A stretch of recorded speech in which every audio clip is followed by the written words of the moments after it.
বাংলাদেশে ফ্যাসিবাদের পতন হয় নাই, শুধু ভারতীয় আধিপত্যবাদের অবসান হয়েছে, যা হিন্দুত্ববাদী মোদী সরকারের কলিজে আগুন ধরায় দিয়েছে।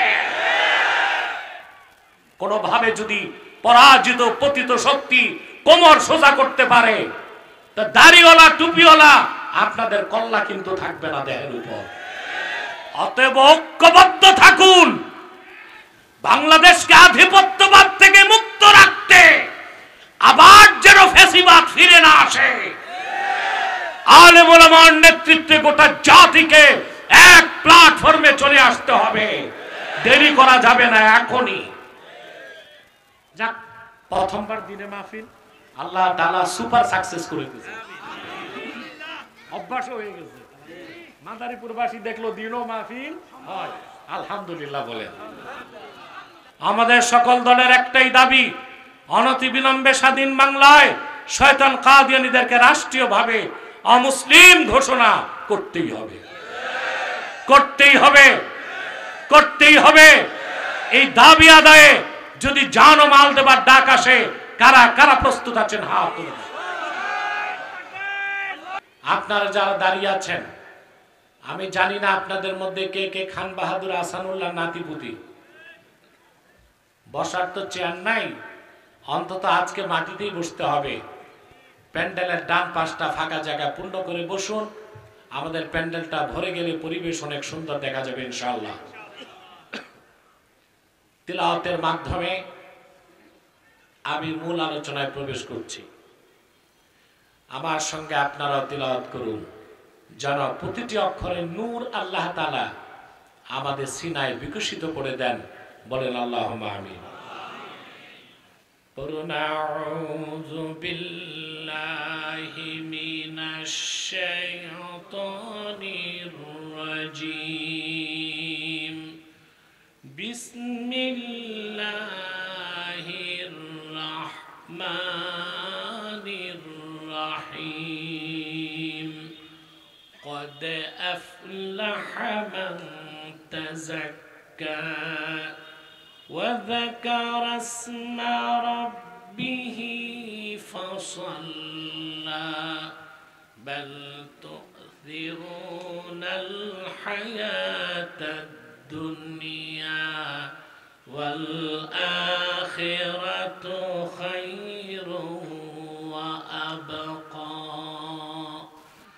إن هذا لفي الصحف الأولى صحف إبراهيم وموسى। সম্মানিত সুধী, আমি শারীরিকভাবে খুব অসুস্থ এবং ক্লান্ত। কালকে নোয়াখালীতে প্রোগ্রাম ছিল রায়পুরে, অসুস্থতার কারণে যেতে পারি নাই। আজকে কষ্ট করে এসেছি। আমি আস্তে আস্তে কথা বলবো, আপনাদের মনোযোগ যেন ঠিক থাকে।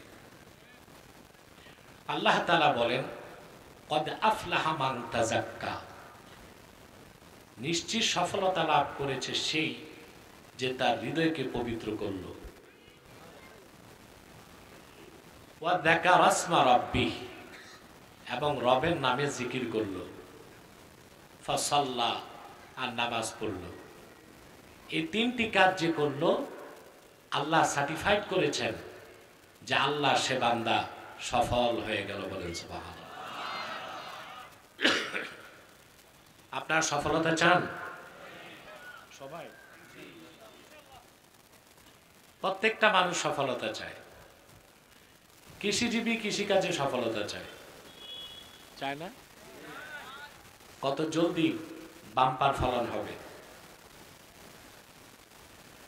চাকরিজীবী চাকরিতে সফলতা চায়, চায় না? ব্যবসায়ী চায় ব্যবসায় সফলতা, কম পুঁজি বেশি লাভ। রাজনীতিবিদ চায় রাজনীতিতে সফলতা। মানুষ তো মানুষ, ইতর প্রাণী যেগুলো আছে এগুলো কিন্তু তাদের কাজে সফলতা চায়, চায় না? দেখেন, একটা বিড়াল গাছে উঠতে চায়, একবার পারে না, চেষ্টা করে বারবার। বিড়াল কিন্তু মান্দার গাছ ছাড়া সব গাছে উঠতে পারে, কি বলেন? ছোট্ট একটা বাবুই পাখি, বাবুই পাখির ঘর দেখছেন? আপনাদের দেশে তাল গাছ নাই, ঘর বানায় কোথায় দেখছেন? সুনিপুণ দক্ষতায়, শৈল্পিক ছান্দসিকতায় বাবুই পাখি একটা ঘর বানায়। ঝড় তুফানে মানুষের ঘরে চাল উড়ে যায়, বাবুই পাখির ঘর তো দূরে থাক, ডিমটাও নষ্ট হয় না, ঠিক না? বাংলাদেশের যত প্রকৌশল বিশ্ববিদ্যালয় আছে, বুয়েট, চুয়েট, কুয়েট, রুয়েট, ডুয়েট, সব প্রকৌশল বিশ্ববিদ্যালয়ের ইঞ্জিনিয়ার গুলোকে এক জায়গায় আনলেও বাবুই পাখির ঘরের মতো একটা ঘর বানায় দিতে পারবে? বাবুই তার কাজে সফল না? ক্ষুদ্র একটা মৌমাছির দিকে তাকান, বাহারি রঙের ফুল থেকে রস সিঞ্চন করে মৌমাছি মৌচাকের মধ্যে মানুষের জন্য যে সুস্বাদু খাদ্য বানায় দেয়, মধু, এ দুনিয়ার সমস্ত কেমিস্ট, রসায়নবিজ্ঞ এক জায়গায় আনলেও ফ্যাক্টরিতে ওই রকম এক ফোঁটা মধু বানায় দিতে পারবে না। পারবে? তাহলে মৌমাছি তার কাজে, তাহলে মানুষ তো ফিতরাতান, সৃষ্টিগতভাবে মানুষের চরিত্রটাই এইরকম যে মানুষ তার কাজে সফলতা চায়। কি চায়? কিন্তু অধিক সংখ্যক মানুষ জানে না সফলতা কোন পথে, সফলতা কোন মতে। এই জন্য মানুষের পক্ষে সফল হওয়া সম্ভব। মানুষের সফলতা তিনিই জানেন কোন পথে, যিনি মানুষকে সৃষ্টি করেছেন। আল্লাহ রাব্বুল আলামিন কোরআন কারীমে বলেন, ইন্না খালাকনাল ইনসানা মিন নুতফাতিন আমশাজ নাবতালিহি ফাজআলনাহু সামিআম বাসীরা ইন্না হাদাইনাহু السبيل إما شاكرا وإما كفورا। আল্লাহ পাক বলেন, আমি মানুষকে সৃষ্টি করেছি তার পিতার আর তার মাতার বীর্যের মিশ্রণ থেকে। অতঃপর মানুষকে আমি করেছি চক্ষুষ্মান এবং শ্রবণ শক্তি সম্পন্ন, এবং তাকে আমি সফলতার, মুক্তির, নাজাতের পথ দেখাই দিছি। যে সেই পথ গ্রহণ করবে, সেই পথ গ্রহণ করে কেউ হবে কৃতজ্ঞ বান্দা, আর সেই হেদায়েতের পথ থেকে বিচ্যুত হয়ে কেউ হবে অকৃতজ্ঞ বান্দা। তো সফলতা কোন পথে আর কোন মতে তা জানাই দিয়েছেন কে? কোথায়? জোরে বলতে হবে। সেই কোরআনুল কারীমে আল্লাহ রাব্বুল আলামিন মুমিনের পূর্ণ সফলতার জন্য বলে দিলেন, কদ আফলাহা মান তাযাক্কা ওয়া যাকারা ইসমা রাব্বিহি ফাসাল্লা। হাত লেগে যাবে, সামনে নিশ্চিত সফলতা লাভ করলো সেই যে ব্যক্তি হৃদয়কে পবিত্র করলো। তোমরা কথা বলো না, কথা শোনো। সফলতা লাভ করলো সেই যে তার হৃদয়কে পবিত্র করলো, প্রথম কাজ। ওয়া যাকারা ইসমা রাব্বিহি, রবের নামে জিকির করলো। কয়টা কাজ হলো? ফাসাল্লা, 5 ওয়াক্ত নামাজ পড়লো। এই 3টা কাজ যে করলো, আল্লাহ পাক সার্টিফাইড করেছেন আমার সে বান্দা 100% সফল হয়ে গেল। আপনারা সুবহানাল্লাহ বলতে পারলেন না? পুরুষের কণ্ঠে বলেন সুবহানাল্লাহ। সব তো পুরুষ আপনারা, কাপুরুষ তো নাই। আরে ভাই, মহিলা নাই আমিও জানি, কিন্তু পুরুষ হইলে হবে না, কাপুরুষ হলে চলবে না, সুপুরুষ হইতে হবে, ঠিক না? তাহলে সফলতার জন্য প্রথম কাজ হচ্ছে, আল্লাহ বলেছেন হৃদয়কে পবিত্র করো। কি এখন হৃদয় পবিত্র করার অর্থ কি তা তো বুঝতে হবে, বুঝতে হবে না? আপনারা এখানে রেখেছেন তাফসিরুল কোরআন মাহফিল। আমার খুব দুঃখ লাগে, বাংলাদেশে সব জায়গায় লেখা থাকে তাফসির মাহফিল, কিন্তু খুব কম জায়গায় তাফসির হয়। কারণ আল্লাহর কোরআনের ক্ষেত্রে মন যা চাইলো তা বলার কোনো সুযোগ। সেজন্য কদ আফলাহা মান তাযাক্কা, সফল সেই যে তার হৃদয় পবিত্র করলো। এই ব্যাখ্যাটা আমি তিনজন মুফাসসিরের স্টেটমেন্ট তুলে ধরতে চাই। কয়জন? এরা প্রত্যেকেই বিশ্ববরেণ্য মুফাসসির। আল্লামা হাফেজ জালালউদ্দিন সুয়ুতী রাহমাতুল্লাহি আলাইহি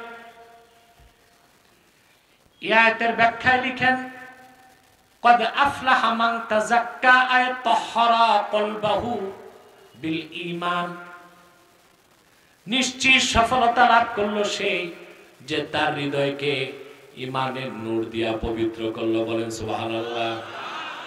তাহলে বোঝা যায় হৃদয় পবিত্র করার জন্য ঈমানের কোনো বিকল্প নাই।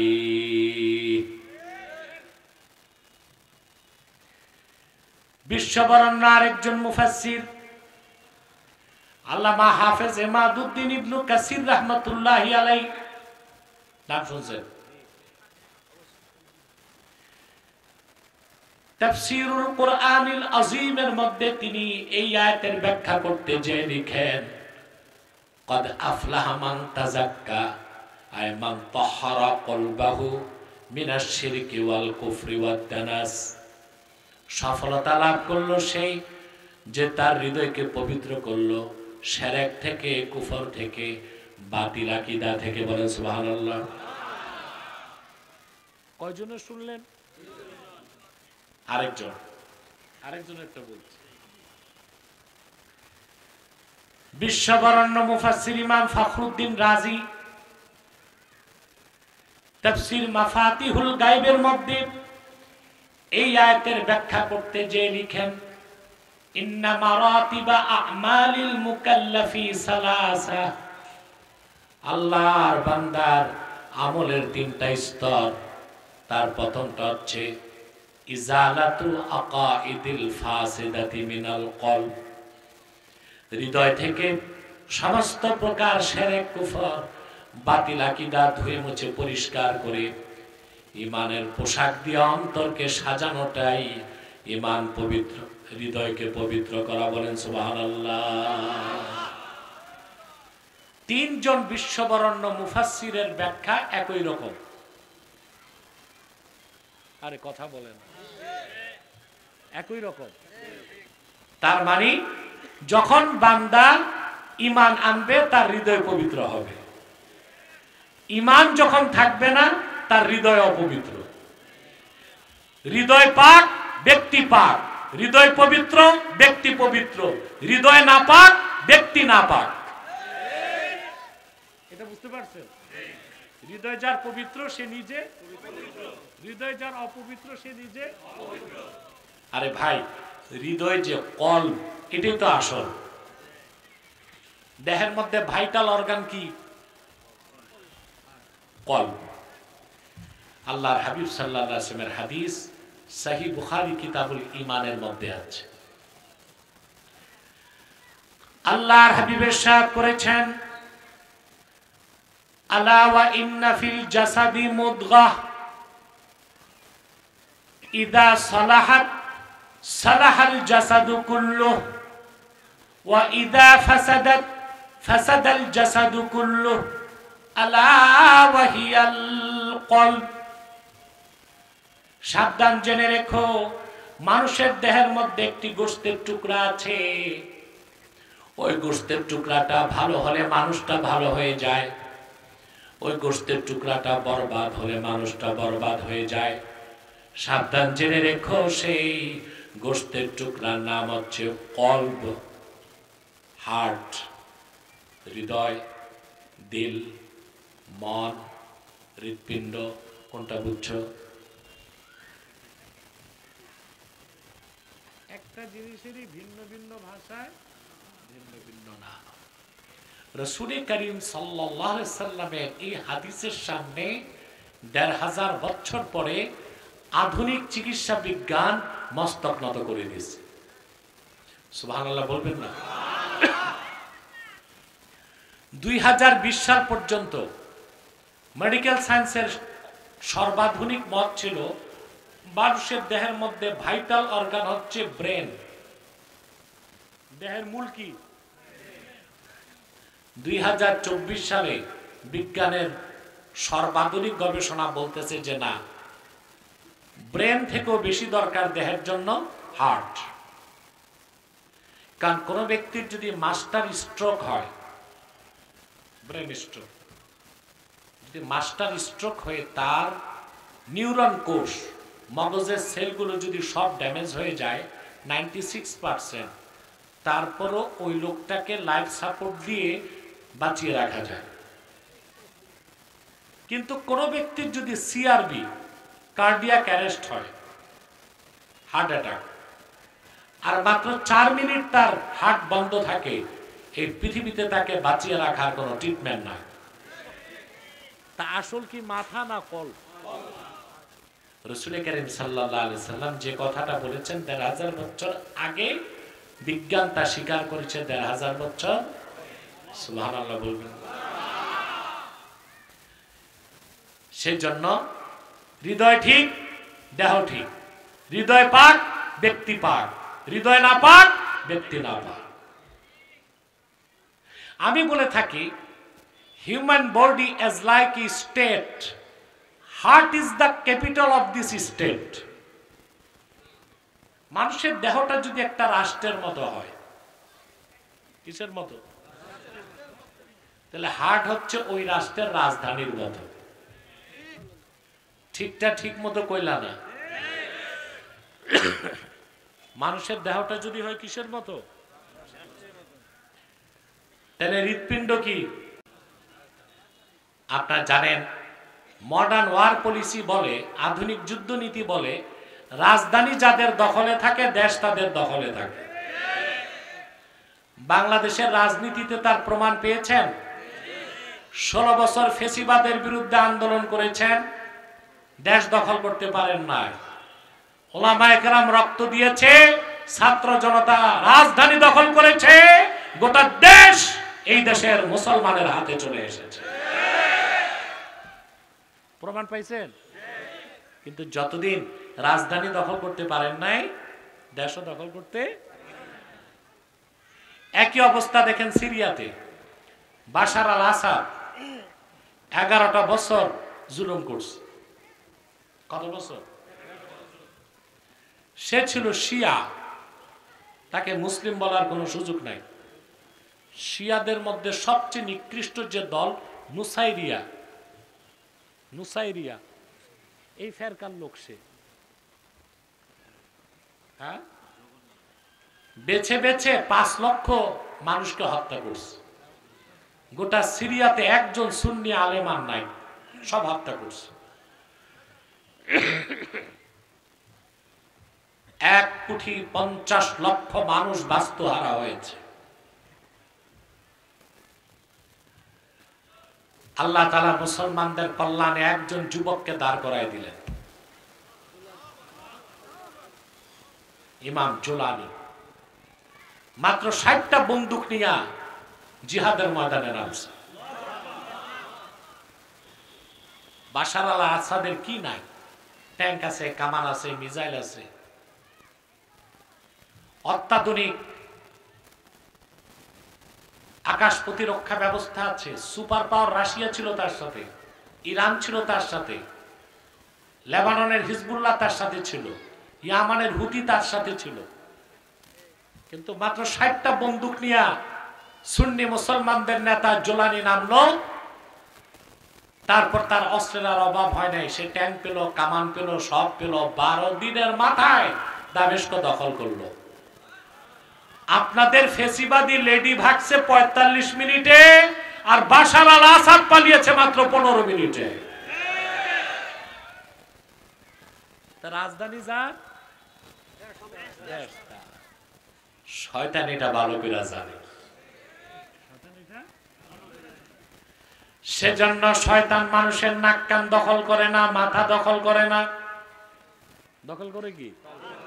সে জানে রাজধানী আমার, মানুষটাও আমার।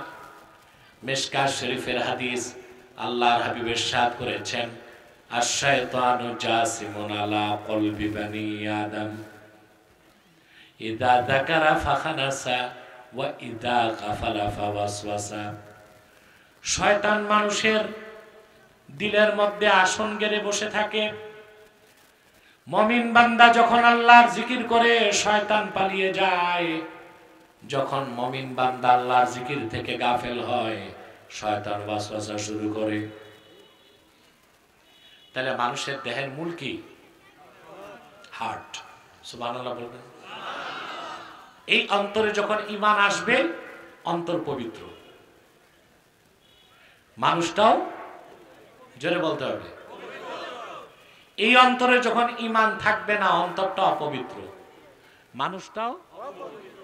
এই জন্য উম্মতে মুহাম্মাদের ঈমানদার যতক্ষণ ঈমান আছে পবিত্র, আর কাফের মুশরিক যতক্ষণ ঈমান নাই অপবিত্র। ঈমানদার কখনো অপবিত্র হয় না, আর কাফের কখনো পবিত্র হয় না।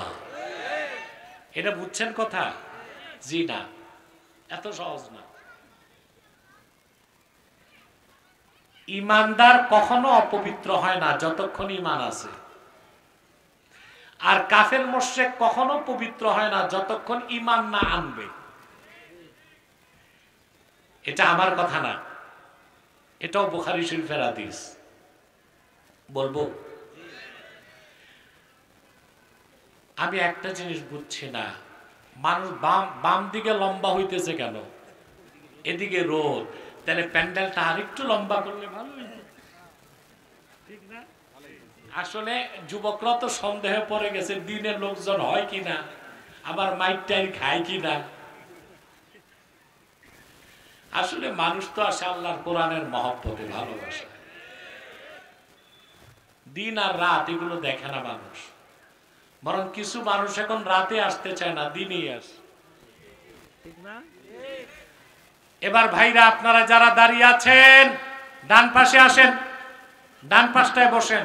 প্যান্ডেলটার স্ট্রাকচার সুন্দর দেখতে হবে।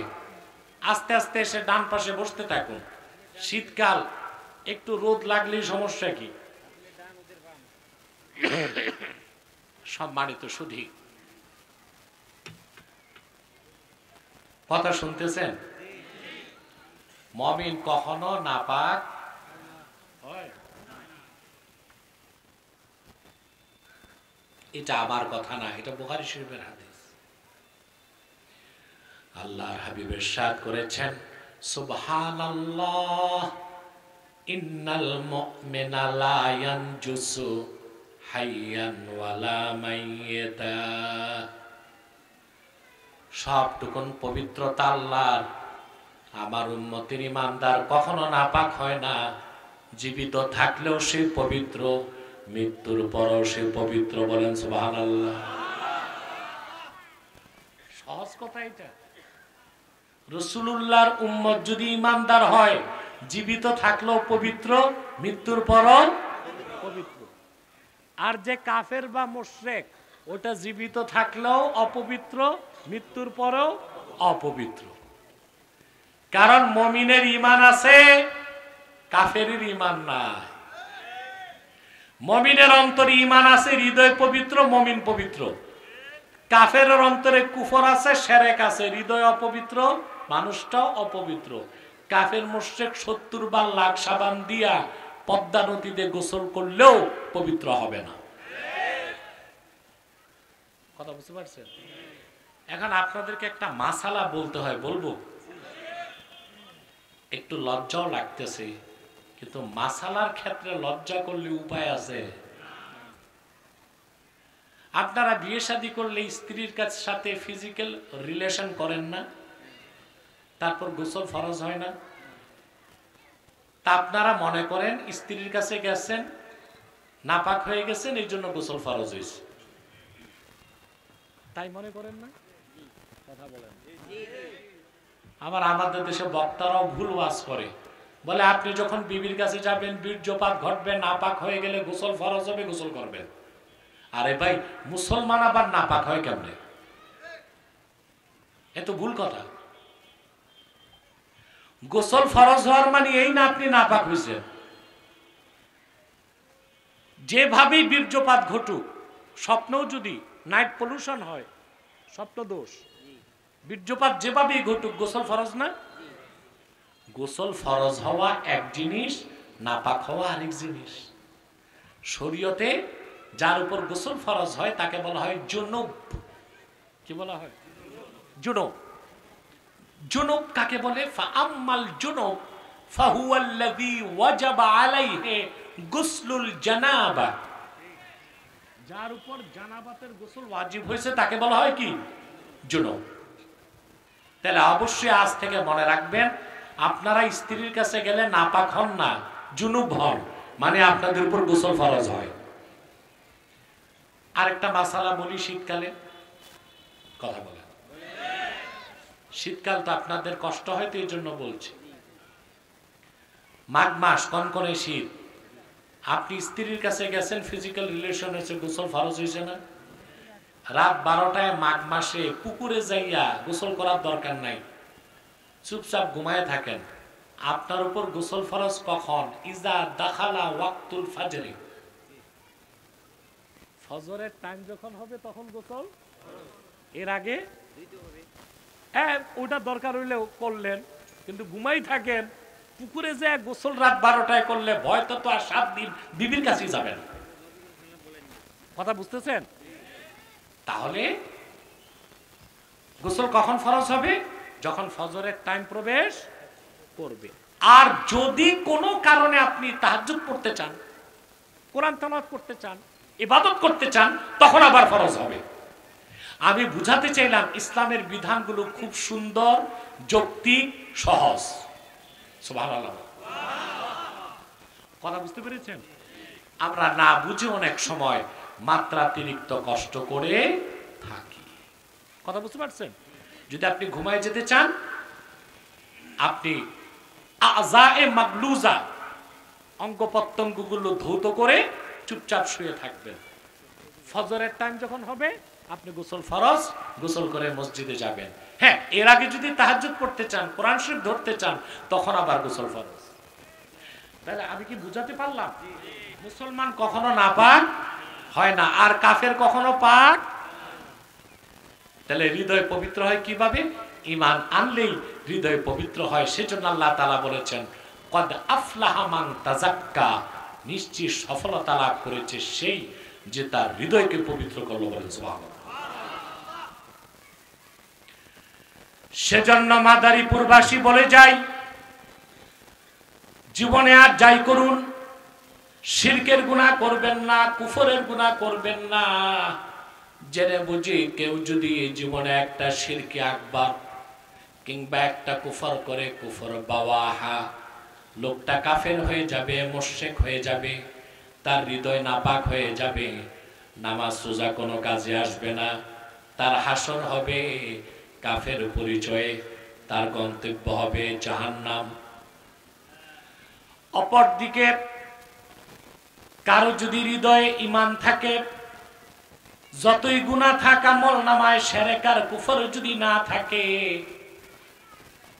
সে লোকটার পরিচয় গুনাহগার হলেও হাসর হবে তার মুমিন পরিচয়ে। ইচ্ছে করলে আল্লাহ তারে ফার্স্ট চান্সও মাফ করে জান্নাত দিতে পারে, আর যদি আল্লাহ শাস্তি দেন, শাস্তির পর অবশ্যই তারে জান্নাত দিবে। এটাও বুখারী শরীফের হাদিস। আল্লাহর হাবিব সাল্লাল্লাহু আলাইহি ওয়াসাল্লাম ইরশাদ করেছেন, ফাহুয়া ইলাল্লাহ ইন শাআ আফা আনহু ওয়া ইন শাআ আকাবাহু।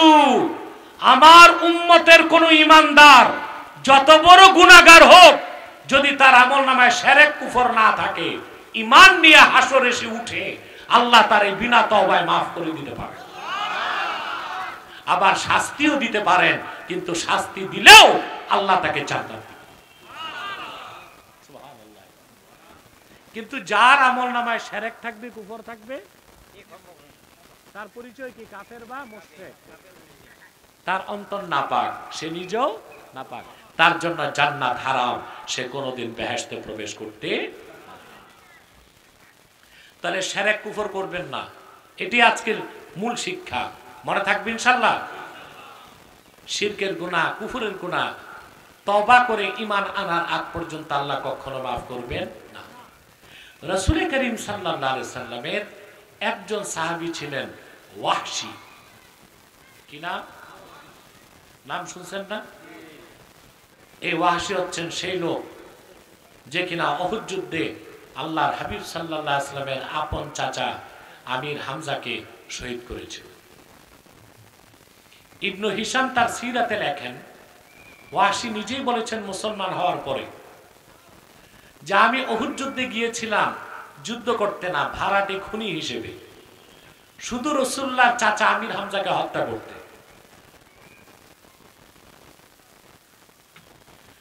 ওয়াহশী বলেন, আমি আমার হাতের বর্ষাটা আমির হামজার সিনার মধ্যে বিদ্ধ করে দিলাম। সাইয়্যিদুশ শুহাদা, দুনিয়ার সমস্ত শহীদদের মহান নেতা আমির হামজার পবিত্র দেহটা উহুদ ময়দানে লুটায় পড়ল।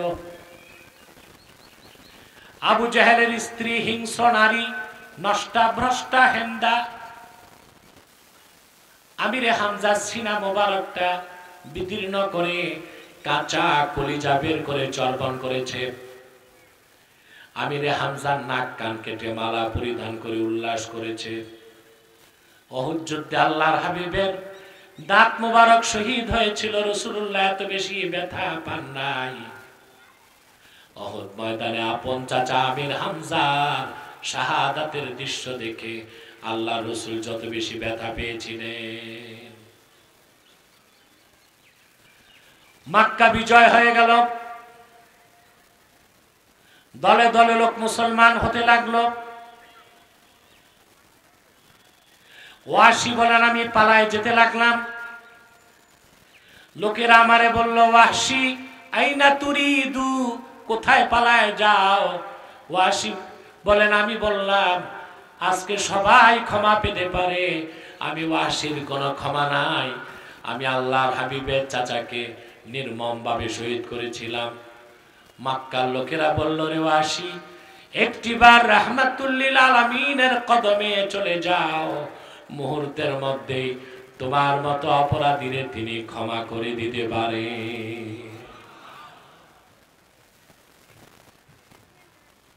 ওয়াহশী বলেন, বুক ভরা ভয় নিয়ে আল্লাহর হাবিব সাল্লাল্লাহু আলাইহি ওয়াসাল্লামের কদমে উপস্থিত হলাম। আল্লাহর হাবিব বললেন, কে হে তুমি? আমি বললাম, আমার নাম ওয়াহশী। কোন ওয়াহশী? আপনার চাচার হত্যাকারী। কেন এসেছ? ক্ষমা চাইতে এসেছি, ঈমান আনতে চাই। আল্লাহর হাবিব বললেন, রে ওয়াহশী, কোনদিন চাই নাই তুমি আমার কাছে আসো, যেহেতু এসেই গেছো ক্ষমাও করে দিলাম, আর আল্লাহর দ্বীনের দরজাও তোমার জন্য খোলা আছে। ওয়াহশী বললেন, ইয়া রাসূলুল্লাহ সাল্লাল্লাহু আলাইহি ওয়াসাল্লাম, আমি একটা শর্ত পূরণ হলে মুসলমান হব। আল্লাহর হাবিব বললেন, কি শর্ত? ওয়াহশী বললেন, লা উসলিমু হাত্তা আসমাআ কালাম আল্লাহ। আমি ইসলাম গ্রহণ করলে আল্লাহ আমারে শাস্তি দিবেন না, বেহেশত দিবেন। ওহীর মাধ্যমে আল্লাহ যদি আপনাকে জানান আর আপনার নূরের জবান থেকে দুই কানে শুনি, তাইলে আমি মুসলমান হব।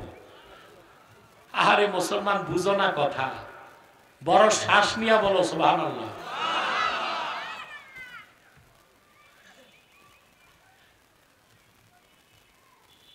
আল্লাহর পক্ষ থেকে ওহী নাজিল হয়ে গেল। والذين لا يدعون مع الله إلها آخر ولا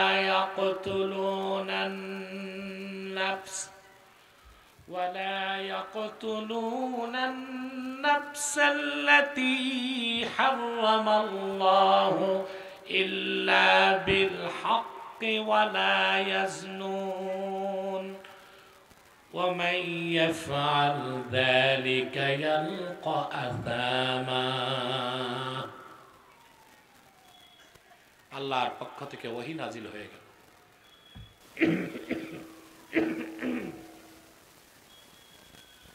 আর যারা আল্লাহর সাথে অন্য কাউকে ইলাহ বলে ডাকবে না,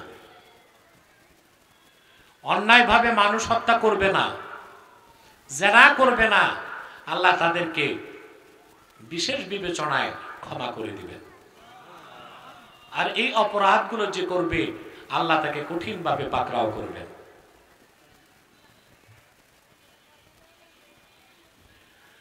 ওয়াহশী বললেন, ইয়া রাসূলুল্লাহ, ইয়া হাবিবাল্লাহ, ইন্নী আশরাকতু বিল্লাহ ওয়া কাতালতুন নাফসাল্লাতী হারামাল্লাহু ইল্লা বিল হাক্কি ওয়া যানাইতু, আমি তো আল্লাহর সাথে শরীক করেছি অন্যকে, শিরকের গুনাহ করেছি, আপনার চাচারে হত্যা করেছি, কতবার জিনা করেছি জীবনে, তার তো কোনো হিসাব নাই। তাহলে আর মুসলমান হয়ে লাভ কি? আল্লাহ তো মাফ করবেন না।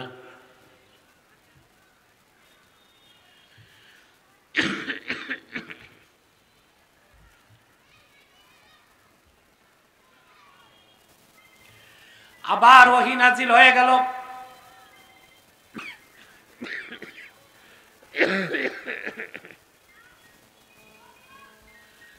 ইল্লা মান তাবা ওয়া আমানা ওয়া আমিলা আমালান সালিহান ফাউলাইকা ইউবাদদিলুল্লাহু সাইয়্যাতিহিম হাসানাত ওয়া কানাল্লাহু গফুরার রহিমা।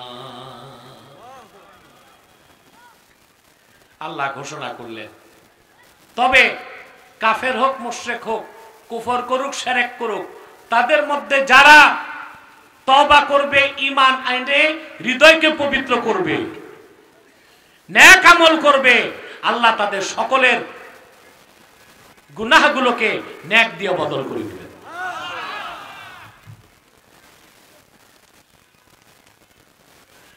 ওয়াহশী বললেন, ইয়া রাসূলুল্লাহ, ইয়া হাবিবাল্লাহ, এখনো মুসলমান হতে পারছি না।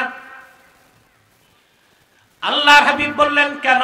তিনি বললেন, ইন্নী আরা ফীহি শারতান ফাহুয়াল আমালুস সালিহ। আল্লাহ তো এখানে শর্ত দিয়েছেন, ঈমান আনলেই চলবে না, ঈমান আনার পরে আবার নেক আমল করতে হবে। আমি তওবা করে ঈমান আনবো, কিন্তু আমার নেক আমলের কোনো গ্যারান্টি নাই। ঈমান আনবো, নেক আমলের ভরসা নাই।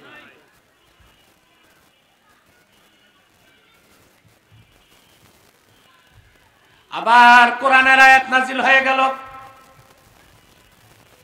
ইন্নাল্লাহা লা ইয়াগফিরু আন ইউশরাকা বিহি ওয়া ইয়াগফিরু মা দুনা যালিকা লিমান ইয়াশা।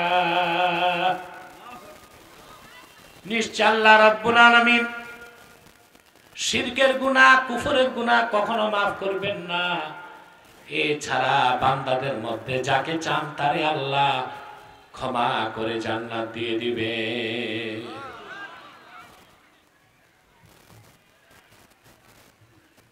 আপনারা একটু বিশৃঙ্খলা করছেন কেন? ব্যাপারটা কি? কষ্ট হচ্ছে আপনাদের? আমি বসেছি, 1 ঘন্টা পার হয়ে গেছে, আর 15-20 মিনিট কষ্ট দিব। কষ্ট করবেন? কে কে হাত তুলে দেখান।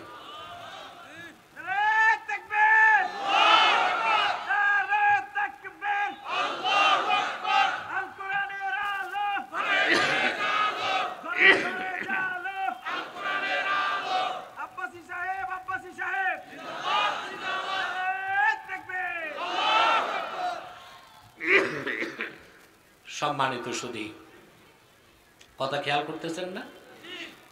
মনোযোগ আছে না?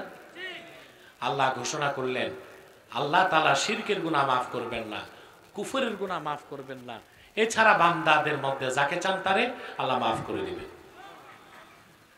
ওয়াসি বললেন, ইয়া রাসূলুল্লাহ, এখনো মুসলমান হতে পারছি না। আল্লাহ বলেছেন, ইয়াগফিরু লিমান ইয়াশা, যারে চান তারে মাফ করবেন, আমারে যদি না চান। সুবহানাল্লাহ কইবা না? আমি বলে থাকি আল্লাহর হাবিবের সাহাবীগণ ১৫০০ বছর আগে বেহেশত লেখায় নিছেন। সেজন্য আহলুস সুন্নাহ ওয়াল জামাতের আকীদা সাহাবায়ে কেরাম সত্য ন্যায়পরায়ণতার মানদণ্ড বলেন। সুবহানাল্লাহ। মিয়ারুল হক ওয়াল আদালা, সত্য ন্যায়পরায়ণতা মাপকাঠি মানদণ্ড সাহাবায়ে কেরাম বলেন। সুবহানাল্লাহ।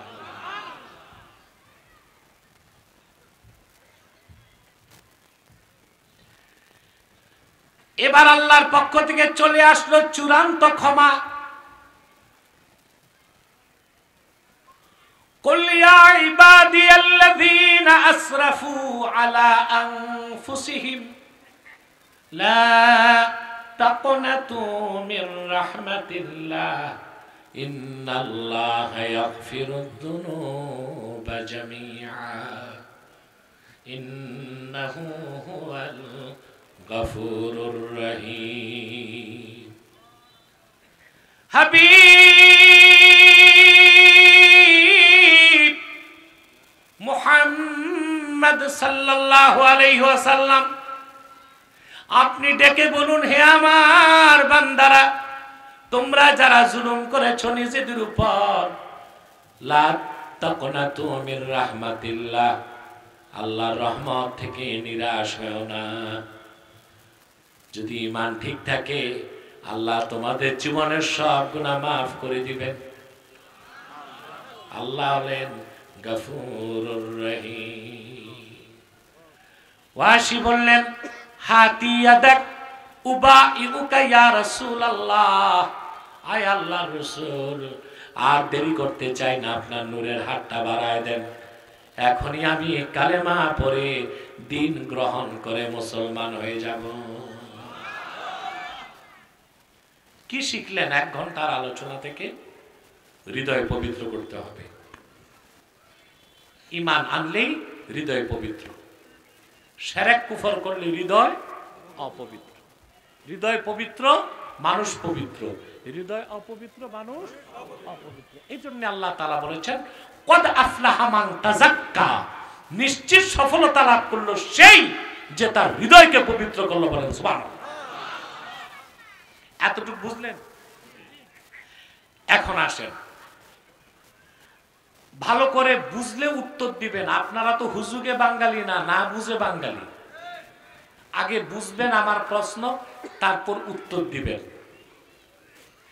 আপনার কি বেহেশতে গেলেই খুশি, না বিনা আযাবে বেহেশতে গেলে খুশি? রাসূলুল্লাহর প্রত্যেক ঈমানদার উম্মত বেহেশত পাবে। কেউ ফার্স্ট চান্সে, কেউ সেকেন্ড চান্সে, কেউ আযাবের আগে, কেউ আযাবের পর। আর আপনি যদি মনে করেন যে না, আপনি ভ্রমণ বিলাসী, যে বেহেশত তো একদিন পাবই, তার আগে যদি একটু ট্রানজিট হয় সমস্যা কি?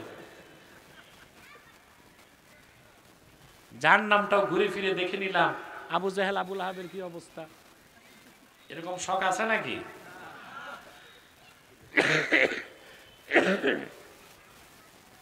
তাহলে আমরা চাই 1 সেকেন্ডও জাহান্নাম যেতে চাই না। বিনা আযাবে কম হিসাবে ফার্স্ট চান্সে বেহেশত চাই। কারা কারা হাত তুলে আল্লাহ তাআলাকে দেখা?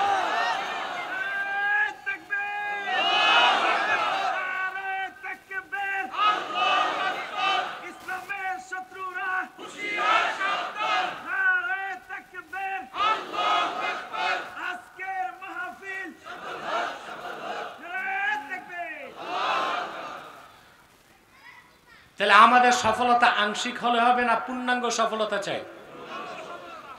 পূর্ণাঙ্গ সফলতার জন্য প্রথম কথাটা বলে দিয়েছি, ঈমান। হৃদয় পবিত্র করতে হবে ঈমান আনার মাধ্যমে। তারপর পূর্ণাঙ্গ সফলতার জন্য আল্লাহ আরো দুইটা কাজ দিয়েছেন। 2 নাম্বার কাজ হচ্ছে ওয়া যাকারা ইসমা রাব্বি, রবের নামের জিকির করলো। বলেন সুবহানাল্লাহ। কার নামের জিকির? জিকির বুঝেন? জি না। 70% মুসলমান বাংলাদেশে জিকিরের তাৎপর্যই বুঝে না। পীরের মুরিদ হয়, সকালে 10 মিনিট জিকির করে, বিকালে 10 মিনিট জিকির, আর সারাদিন সুদ খায়, ঘুষ খায়, পাল্লায় ওজনে কম দেয়, আরেকজনের খাদ্যে সীমানা ধাক্কায়, খাদ্যে ভেজাল মিশায়, বিচার আচারে বসলে 2 দিক থেকে বাইপাস করে। ঠিক না? এগুলো নাই তো মাদারীপুরে।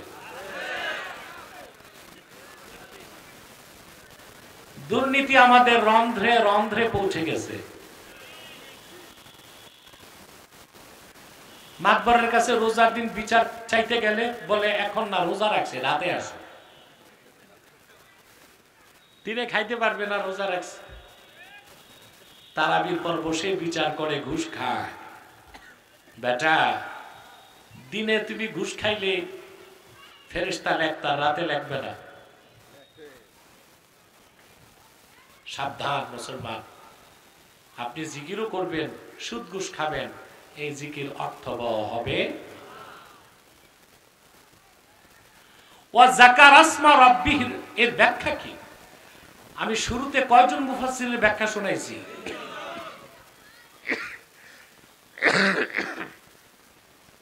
এর মধ্যে ইমাম রাজির ব্যাখ্যাটা পুরো শোনাই নাই। তিনি বলেছেন, ইন্না মারাতিবা আমালিল মুকাল্লাফি সালাসা, বান্দার আমলের স্তর কয়টা?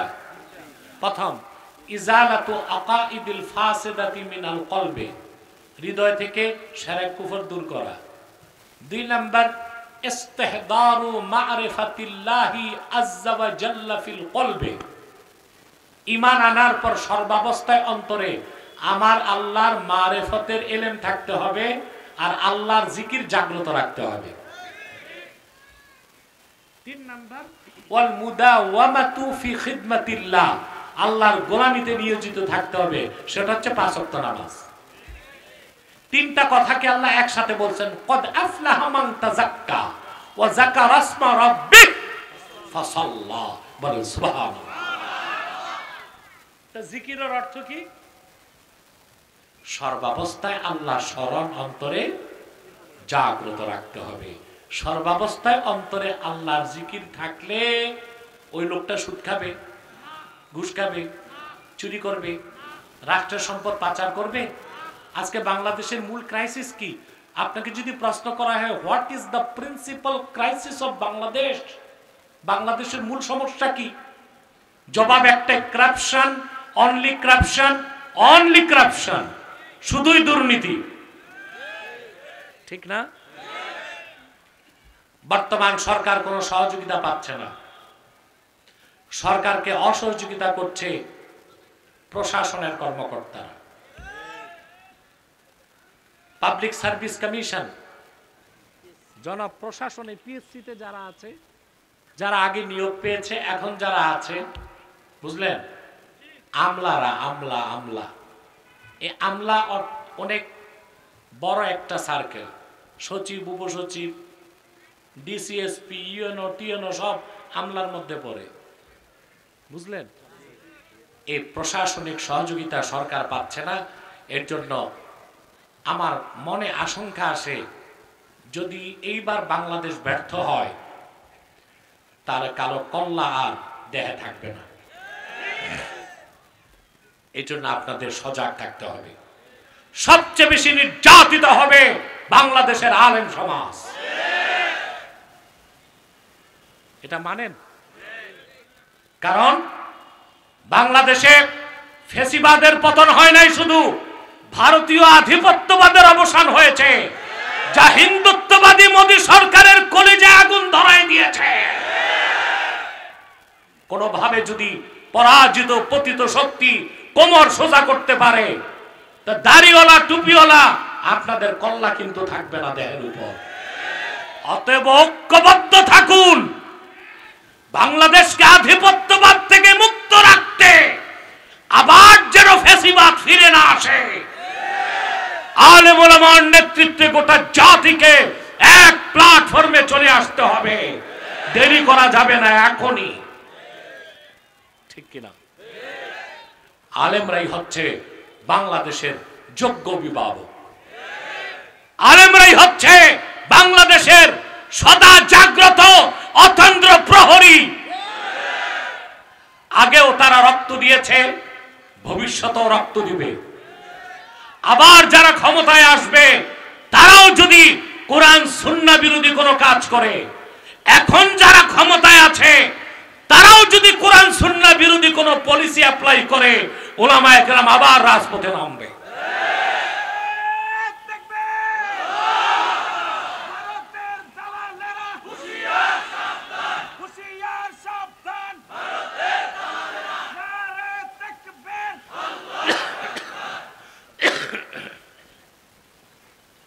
বাংলাদেশে সবচেয়ে বেশি ক্ষতি করছে স্বৈর শাসক ফেসিবাদ, তারাই না, এর জন্য আমলারা দায়ী।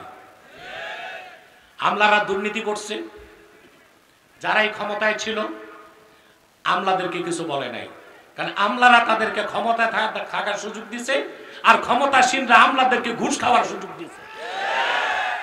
এ ছিল চোরে চোরে খালতো ভাই। তাহলে যদি ফেসিবাদীদের বিচার হয়, সাথে দুর্নীতিবাজ আমলাদেরও বিচার হতে হবে।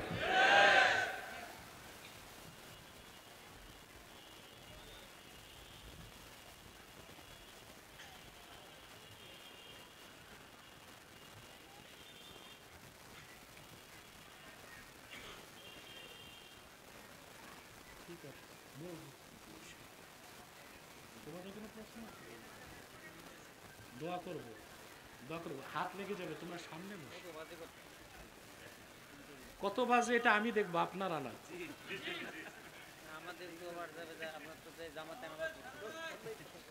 আরে মিয়া সাহেব, জামাতে নামাজ আপনি না, সবাই পড়বে। জি, আপনি কি 3:30টায় নামাজ পড়ে ফেলবেন নাকি? সময় হয় 3:44-এ, 3:44-এ সময় হয়। বেশি কথা বলেছি, হ্যাঁ?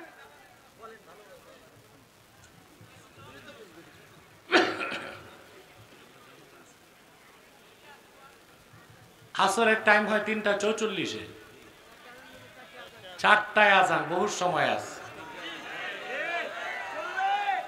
স্টেজে বলে দিচ্ছি, কেউ কোনো সাইড টক করবেন না, একদম চুপচাপ বসে থাকবেন, নতুবা উঠে চলে যাবেন।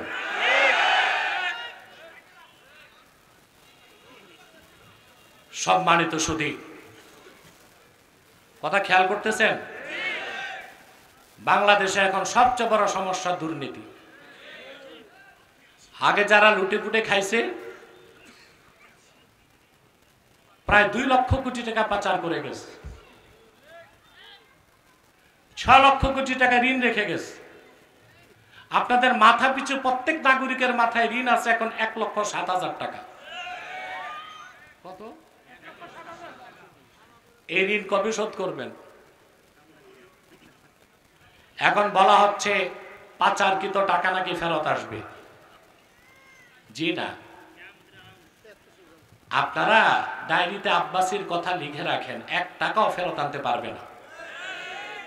কারণ ছোট চোরেরা পাঠাইছে বড় চোরদের কাছে, ওরা ফেরত দিবে না। আমরা টাকা ফেরত চাই না, আমাদের কলিজা ঠান্ডা হবে বর্তমান সরকার একটা কাজ করলে, দুর্নীতিবাদ যারা আটক আছে ওদেরকে শরিয়া আদালতে চোরের শাস্তি দাও, আমাদের কলিজা ঠান্ডা হয়ে যাবে। চোরের শাস্তি কি? আস-সারিকু ওয়াস-সারিকাতু ফাকতাউ আইদিয়াহুমা, চোর পুরুষ হোক আর মহিলা হোক হাত কাটো, মানে চোর হোক আর চুন্নি হোক। আমি কি ইঙ্গিত দিছি বুঝেন নাই? চোর হোক আর চুন্নি হোক, কি করো? হাত কাটো। সম্মানিত সুধী, অতএব সকাল বিকাল জিকির করবেন, আর সারাদিন চুরি চামারি সুদ ঘুষ, এতে জিকির অর্থ এইরকম জিকির আল্লাহ চান না। জিকিরের অর্থ হচ্ছে ঈমান আনার পর সর্বাবস্থায় অন্তরে আল্লাহ স্মরণ জাগ্রত রাখতে হবে। 3 নাম্বার হচ্ছে ফাসাল্লাহ, নামাজ পড়ল। সুবহানাল্লাহ। আমার ভাইয়েরা, কোন মুমিন যতক্ষণ পর্যন্ত ঈমান আনার পরে 5 ওয়াক্ত নামাজ না পড়বে ততক্ষণ পর্যন্ত সেই মুমিনের নিজেকে মুসলিম বলে পরিচয় দেবার কোনো অথরিটি থাকে না। আল্লাহর হাবিব ইরশাদ করেছেন, মান সাল্লা সালাতানা ওয়াস্তাকবালা কিবলাতানা ওয়া আকালা যাবিহাতানা ফাযালিকাল মুসলিম। যে ব্যক্তি ঈমান আনার পরে আমাদের সালাতকে আদায় করলো, আমাদের কিবলাকে কিবলা বলে মেনে নিল, আমাদের জবাইকৃত পশুর গোশত খেলো, সে লোকটা মুসলিম। তাহলে বোঝা যাচ্ছে ঈমান আনার পরে নিজেকে মুসলিম পরিচয় দেবার জন্য ঈমানের পর প্রথম আমল হলো নামাজ।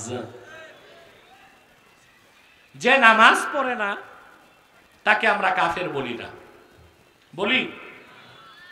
কারণ বেনামাজিকে আমরা কাফের বলতে পারি না। এই দিক তাকান, আমার দিকে তাকান। বাম পাশটা খুব ডিস্টার্ব হচ্ছে। এখন যে যেমনে আছে থাকুক, আমার যাবার সময় ঘনায় আসতেছে, যে যেভাবে আছে থাকুক। তবে প্যান্ডেলটা আর একটু বড় করা দরকার ছিল, তাইলে ওই রোদের কারণে মানুষ আর ওই বাম পাশে লম্বা হয়ে বসতো না। যাক, প্রথমবার দিনে মাহফিল আল্লাহ তাআলা সুপার সাকসেস করে দিয়েছে, অভ্যাস হয়ে গেছে। মাদারীপুরবাসী দেখলো দিনও মাহফিল হয়, আলহামদুলিল্লাহ বলেন। বেনামাজিকে আমরা কাফের বলতে পারি না, তবে আহমদ বিন হাম্বল রাহমাতুল্লাহ বেনামাজিকে কাফের বলছেন। শুধু কাফের বলেন নাই, এখানে যদি বেনামাজি থাকো কান পেতে শুনে রাখো আমার কথা। আহমদ বিন হাম্বল বলেছেন, ইন্না তারিকাস সালাতি ইউকাফফার ওয়া ইউকতালু মুরতাদ্দা। যে বেনামাজি তাকে কাফের ফতোয়া দেওয়া হবে আর তাকে মুরতাদ হিসেবে হত্যা করা হবে। ইমাম সাহেব, আপনি ইমাম সাহেব নাকি? এই যে দাঁড়াইছে ইমাম সাহেব, ঠিক না? ইমাম না মুয়াজ্জিন? ইমাম। বেটার চাকরির ভয়তে দাঁড়ায় গেছে, টাইম মতো না গেলে তো চাকরি থাকবে না, একদিনে কিছু হবে না, ইনশাআল্লাহ টাইম পাবেন।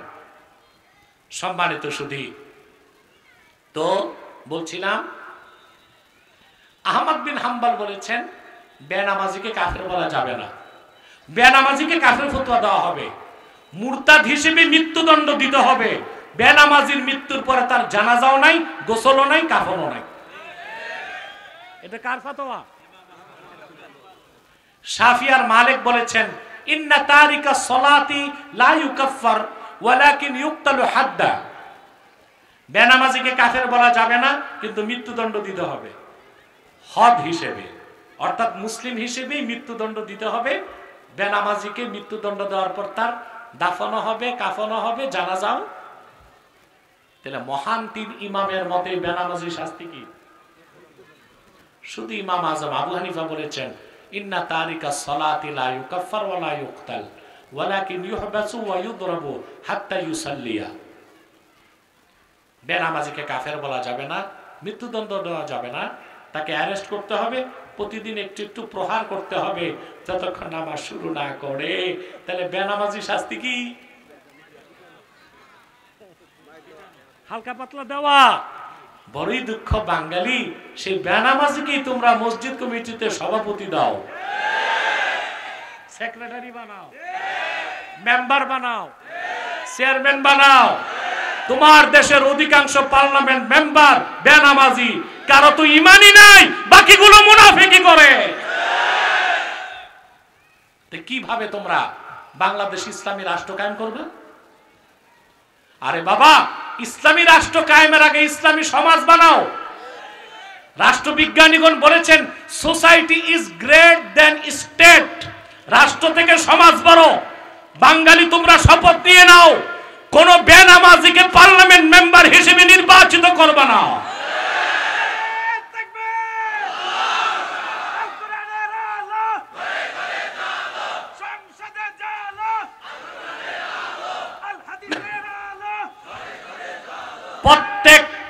প্রত্যেক রাজনৈতিক দলে কিছু ভালো মানুষ আছে, ইমানদার, নামাজি, হালালখোর নাই? তুমি যে রাজনৈতিক দলই করো, তোমার দলের কাফেরটারে, মুশরিকটারে, বেনামাজিটারে বাদ দাও। যার ঈমান ঠিক আছে, নামাজ পড়ে, সুদ ঘুষ খায় না, এই লোকটারে সামনে বাড়ায় দাও। সমাজটা একটা ইসলামী সমাজ হয়ে যাবে। পরবর্তী প্রজন্ম তখন সেই সমাজে ইসলামী শরিয়া আইনকে প্রতিষ্ঠিত করে দিবে। ঠিক না? তাহলে নামাজ পড়বেন? কথা বলে না। 5 ওয়াক্ত নামাজ পড়তে হবে। কে কে পড়বে না? যুবকরা হাত তুলে দেখাও। ওয়াদা করো, ইয়া আল্লাহ ওয়াদা করছি আজ থেকে 5 ওয়াক্ত নামাজ জামাতের সাথে আদা করব। শয়তানের ওয়াসওয়াসায় নামাজ ছুটে গেলে তাৎক্ষণিক তওবা করে কাজা হিসেবে নামাজ আদায় করব। সাদাকাল্লাহুল আযীম ওয়া সাদাকা রাসূলুহুন নবিয়ুল কারীম ওয়া নাহনু আলা যালিকা মিনাশ শাহিদিন ওয়াশ শাকিরিন আলহামদুলিল্লাহি রাব্বিল আলামিন। আমি ওদিকে বসো, তোমরা তাকায়। এই বাবা, এটা ভুল করতেছো। তোমরা কি আউলিয়ায়ে কেরাম? তোমাদের কি মুনাজাত লাগে না? ওয়াজ হইছে, উঠে গেছো, বসো। আমি বিদায় লগ্নে চলে এসেছি। মুসলমান ভাইরা, আমি আপনাদেরকে একটি অনুরোধ করব। আপনারা এখানে বিভিন্ন দল মতের লোক আছেন না? কথা বলে না। আপনাদের কাছে আমার একটাই অনুরোধ, দলীয় মতভেদ আছে, থাকুক, সমস্যা নাই, কিন্তু আমরা সকল দলের মুসলমান 3টা ইস্যুতে এক হয়ে যাব। কয়টা? ইসলামের সুমহান স্বার্থ রক্ষায় আমরা ঐক্যবদ্ধ হয়ে যাব। মুসলমানদের মৌলিক দাবি আদায়ে আমরা ঐক্যবদ্ধ হয়ে যাব। আর বাংলাদেশের স্বাধীনতাকে রক্ষায় আমরা এক থাকব। আমাদের এই 3টি স্বার্থের বিরুদ্ধে বাংলাদেশে কাজ করতেছে 3টি অমুসলিম সম্প্রদায়। এর মধ্যে সবচেয়ে জঘন্য হচ্ছে কুখ্যাত কাদিয়ানি সম্প্রদায়। নিঃসন্দেহে তারা কাফের এবং অমুসলিম। তাদেরকে যারা কাফের বলবে না, তারাও কাফের। কারণ তারা আল্লাহর আখিরি নবী আমার নূর নবীজি মুহাম্মদ সাল্লাল্লাহু আলাইহি সাল্লামকে আল্লাহর শেষ নবী হিসেবে বিশ্বাস করে না। চিল্লায় বলেন নাউজুবিল্লাহ। সেজন্য তারা কি? তাদেরকে যারা কাফের বলবে না, তারা কি? কাফের। কিন্তু মানুষকে তারা ধোঁকা দিয়ে কাফের বানাতে নাম পরিবর্তন করে করে মিথ্যা পরিচয় দেয়। মুসলমানদের মতো দাড়ি রাখে, মুসলমানদের মতো টুপি লাগায়, তাই বলি কি তারা মুসলমান হবে? দাড়ি রাখলে কেউ যদি মুসলমান হতে পারত, তো রবীন্দ্রনাথ ঠাকুরের চেয়ে বড় মুসলমান কে হইত? সে কি মুসলিম ছিল না অমুসলিম? টুপি লাগালে মুসলমান হওয়া যায়? দিল্লি পার্লামেন্টে হিন্দু এমপিরাও কংগ্রেসের যারা টুপি লাগায়, ওরা কি মুসলিম হবে? নাম রাখলে মুসলমান হওয়া যায়? এক শয়তান বোতলে পেশাব করে উপরে নাম লেখছে শরবত। সভাপতি একটা চেয়ার দাও না সভাপতি। তাহলে কথা খেয়াল করতেছে?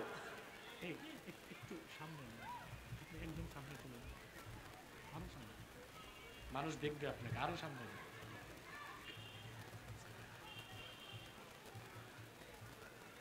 বোতলে পেশাব করে উপরে নাম লেখছে শরবত। ওটা কি শরবত হবে? ভিতরে কি? তদ্রুপ কাদিয়ানিরা কাফের। আব্দুল আউয়াল, আব্দুল সামাদ, মুবাশশির আলী আর কবির চৌধুরী, শাহরিয়ার কবির আর নিঝুম মজুমদার, এসব নাম রাখার দ্বারা তারা মুসলমান হতে পারে না। আমার ভাইয়েরা, আমার বন্ধুরা, আমার আল্লাহ ও নূর নবীজি আমার মুহাম্মদ সাল্লাল্লাহু আলাইহি সাল্লামের ইসলাম ও কোরআনের হাজার বছর পরে বর্তমান ভারতের কুখ্যাত পাঞ্জাবের কুখ্যাত গুরুদাসপুরের কুখ্যাত কাদিয়ানে ইংরেজ আমলে এক শয়তান নিজের নবী দাবি করছে। চিল্লায় বলেন নাউজুবিল্লাহ। ও শয়তানটার নাম রেখেছিল তার বাপ মির্জা গোলাম আহমদ কাদিয়ানি। সাবধান, তাকে গোলাম আহমদ বলা যাবে না, কারণ গোলাম আহমদ অর্থ আহমদ এর গোলাম। সাবধান।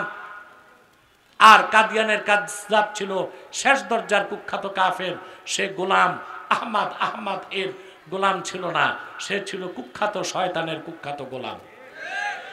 কাদিয়ানের কাযযাব মিথ্যা নবুয়তের দাবিদার মির্জা গোলাম শয়তান কাদিয়ানির উপর গজব এসেছে 1908 সালে। যখন গজব এসেছে, কাদিয়ানের কাযযাব মিথ্যা নবুয়তের দাবিদার মির্জা গোলাম শয়তান কাদিয়ানি 1908 সালে ধ্বংস হয়ে কুখ্যাত জাহান্নামের কুখ্যাত কুকুরে পরিণত হয়েছে। তার অনুসারীরাও ধ্বংস হয়েছে। বর্তমানে কিছু কাদিয়ানি বাংলাদেশে আছে, যারা ইসলাম ও মুসলমানের বিপক্ষে চক্রান্ত করে যাচ্ছে।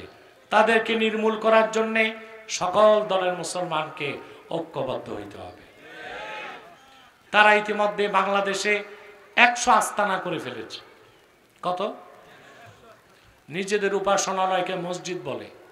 কখনো কাদিয়ানীদের উপাসনালয় মসজিদ হতে পারে না। হিন্দুদের উপাসনালয় মন্দির, খ্রিস্টানদের উপাসনালয় গির্জা, বৌদ্ধদের উপাসনালয় প্যাগোডা।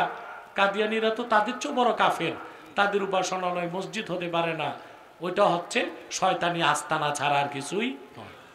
নাম পরিবর্তন করে করে তারা মিথ্যা পরিচয় দেয়।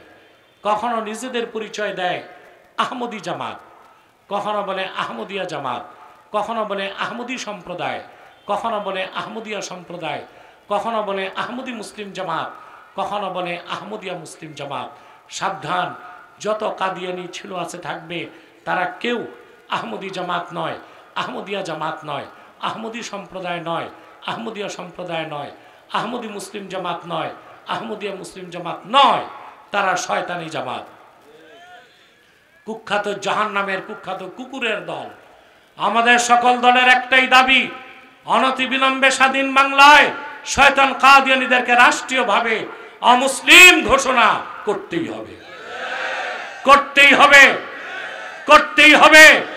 এই দাবি আদায়ে যদি জান ও মাল দেবার ডাক আসে, কারা কারা প্রস্তুত আছেন? হাত তুলুন।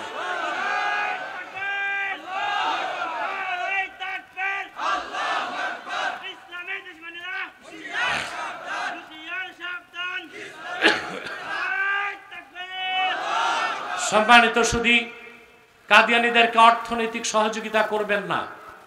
করেন আপনারা? করেন তো। প্রাণ কোম্পানির যত জিনিস তাদের, সেজান কোম্পানির জুস তাদের, RFL এর পণ্যগুলো তাদের, প্রথম আলো নামের প্রথম অন্ধকার পত্রিকা, ডেইলি স্টার, কালের কণ্ঠ, এগুলো তাদের। এগুলো ধরবেন না, কিনবেন না, বেচবেন না, নৈতিক দায়িত্ব হিসেবে মনে থাকবে। আরেকটি অমুসলিম সম্প্রদায় আমাদের 3টি স্বার্থের বিরুদ্ধে কাজ করছে। এটা হচ্ছে ঈসাই জামাত, খ্রিস্টানদের একটা গোপন চক্র। 1975 সালে তারা বাংলাদেশে ঢুকেছে। এই পর্যন্ত 2.5 লক্ষ পরিবারকে তারা খ্রিস্টান বানায় ফেলছে। তাদের মাস্টার প্ল্যান হচ্ছে বাংলাদেশের একটা অংশকে ছিন্ন করে তারা খ্রিস্টান রাষ্ট্র বানাবে। আপনাদেরকে ঐক্যবদ্ধ থাকতে হবে। খ্রিস্টানদের এজেন্ডা বাস্তবায়ন করতে দেওয়া যাবে। যদি দেশের ইসলাম ও মুসলমানের স্বার্থ রক্ষায়, দেশের অখণ্ড রক্ষা করতে অস্ত্র হাতে নিতে হয়, জিহাদের চেতনায় উজ্জীবিত হয়ে রাজি আছেন? আরেকটি অমুসলিম সম্প্রদায় আমাদের বিরুদ্ধে কাজ করছে, এটা হচ্ছে হিজবুত তাওহীদ। এটা আসলে হিজবুত তাওহীদ না, হিজবুত শয়তান।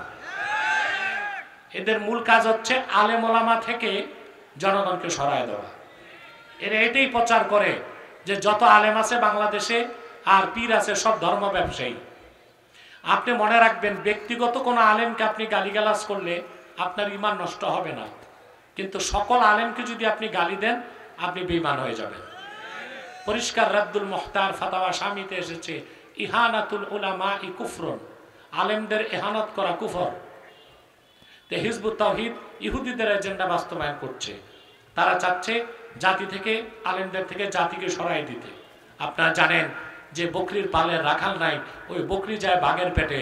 যে কওমের নেতৃত্বে আলেমরা নাই, ওই কম যায় বিজাতির খপ্পরে। এই হিজবুত তাওহীদের ব্যাপারেও সাবধান থাকবেন। পারবেন তো ইনশাল্লাহ?